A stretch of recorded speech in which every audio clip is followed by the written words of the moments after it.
Welcome back to Houston Live. Here in the Houston area, we are so lucky to live close to the coast, and with warmer temperatures, many of us will be spending more time at the beach. That is so true. And next weekend, you can celebrate World Ocean Day with the nonprofit conservation group Artist Boat. They are promoting awareness about conservation and protecting our planet through art, music, and marine science activities. Joining us now with more on the festival is Carla Clay, Executive Director of Artist Boat. It's so good to see you. Has it really been a year since you've been on Houston Life? We're so excited to be back. Well, and this is a big year because your organization has been around for 20 years. Yes. Is that right? Yep. For people who are not familiar, essentially coastal conservation efforts, that's the name of the game. And since the coast is right in our backyard, this is really a passion of yours. Oh, absolutely. And we're so excited to share it with everyone.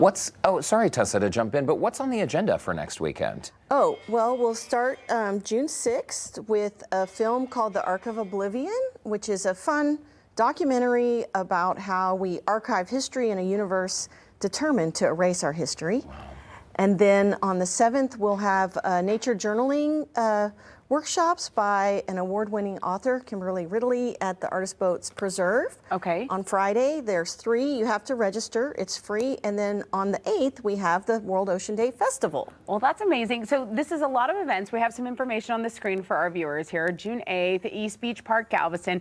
I think the key word for all of these events is that it's free. Why is it so imperative that you offer this free to the public? I mean, you could very easily charge for this, but why do you go out of your way to make sure that it's accessible for everyone?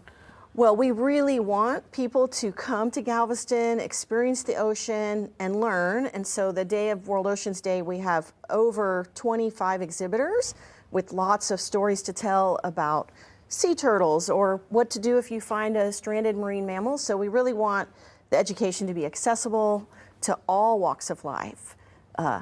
And all people in our region. This is something, even if you don't, we're seeing, by the way, this giant whale you were telling us about, you almost brought that to Houston Life today, didn't you, Carla? This is something that from a very young age, it's important for you to really focus on young people as well, right? Because conservation is something that isn't something we should only think about when we're visiting the beach. There are decisions we make every single day in our lives, Carla, right? That can make a difference for generations to come. Yes. And that's really one of the cornerstones of your mission here. Correct. And like one of the activities will be about non-point source pollution, which is a fancy word for what is the pollution running off our yards and streets that gets into our bayous and our bay, and then ultimately the ocean. Right. Which could be pesticides, herbicides, somebody throws away a t-shirt or a styrofoam cup, the rain comes and 1 minute's in the street and the next minute's in the bayou.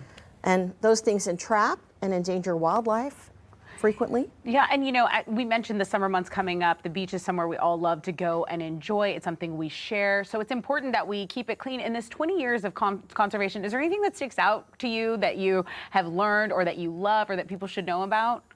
Gosh, I think that if people can have fun and be inspired, they become better humans. So that's really the goal of all the workshops and the activities, is to come, have fun, be connected, and make your decisions about how you're going to make particular actions that are important better for our planet and our ocean.